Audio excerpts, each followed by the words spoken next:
ازيكم يا حلوين؟ وحشتوني وحشتوني وحشتوني بجد، بقالي كتير قوي ما نزلتش فيديو. عشان كده النهارده جايبه لكم طريقه اهم غرزه واكتر حاجه بنتلخبط فيها، وهي الدايره السحريه. هعملها معاكم بطريقتين مختلفتين ويا رب تعجبكم.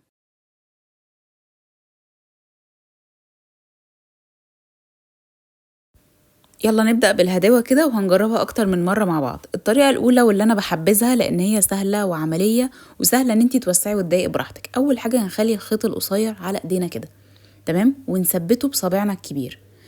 وبعدين نجيب الخيط الطويل اللي هو متصل بالبكرة ونلفه على ايدينا كده بالشكل ده. هوريكم اللفة تاني، بنلفه عكس الخيط، ايوه بالشكل ده عشان يتكون عندي حرف الاكس. وبعدين همسك الخيط الطويل بصبعين التانيين كده، تمام. يلا نجربه مع بعض تاني. هنثبت الخيط القصير على ايدينا كده، تمام، هنثبته على صابعنا بالشكل ده. وبعدين هلف الخيط الطويل على صبعي كأني هعمل عقدة بداية بالظبط كده. وبعدين هقوم ماسكاه بصبعين التانيين كده. حرف الاكس ده مهم قوي يتكون معايا عشان تظبط في الاخر. نقلب صابعنا، هيتكون عندي فتلتين. هدخل الابرة من تحت اول فتلة،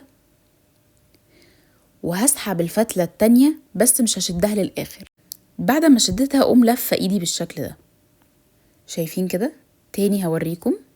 هدخلها من تحت الفتلة الاولى، اسحب الفتلة التانية، وبعدين الف ايدي كده بالظبط كده عشان يتكون معايا الشكل ده. اخر مرة نجربها مع بعض.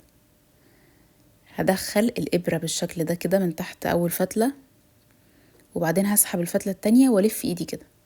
هيتكون معايا حلقة على الابرة. هقوم جايبة الخيط الطويل اللي انا ماسكاه بصبعين التانيين، واقوم مطلعاه من الفتلة اللي معايا على الابرة. وكده اتكونت معايا عقدة البداية. مجرد بس ما ايدك تتعود عليها وتجربيها كذا مرة في الشغل، بعد كده هتعمليها وانتي مغمضة حرفيا. هنعتبر ان السلسلة اللي عملناها دي اول سلسلة، ارتفع عليها مثلا سلسلة كمان، ومثلا اعملي غرزة عمود، مثلا اعملي غرزة نص عمود. هنجرب اهو نشتغل اي حاجة جوه الدايرة، تمام. يلا عايزة اجربها معاكم تاني. هثبت الخيط القصير كده على صبعي الاتنين، وبعدين هلف الخيط الطويل كده كأنك هتعملي عقدة بداية بالظبط، هي بس اللي بتفرق الخطوة الأخيرة، تمام. وبعدين همسك الخيط الطويل بصبعين القصيرين كده والف ايدي. هدخل الابرة من تحت الفتلة الاولى، واقوم سحبة الفتلة التانية لبره بس مش هشدها للاخر.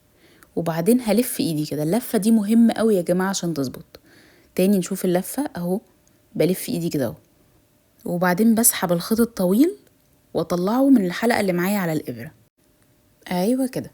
وكده اتكونت معاكي احلى دايرة سحرية تقدري تشتغلي بيها اي شغل انت عايزاه. دي الطريقة اللي انا عموما بفضلها، لان الخيط القصير بيخليني سهل اتحكم فيها، اوسعها اضيقها على حسب ما انا عايزة. الطريقة التانية كمان كويسة قوي وبتنفع في شغل كتير. يعني برضو الطريقة التانية ناس كتير بتفضلها لان هي اسهل. بنعمل عقدة بداية، عقدة بداية عادية خالص كأني هشتغل، وبرتفع 5 سلاسل. 1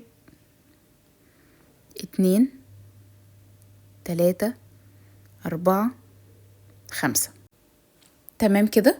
وبعدين هدخل الإبرة في أول سلسلة أنا عملتها.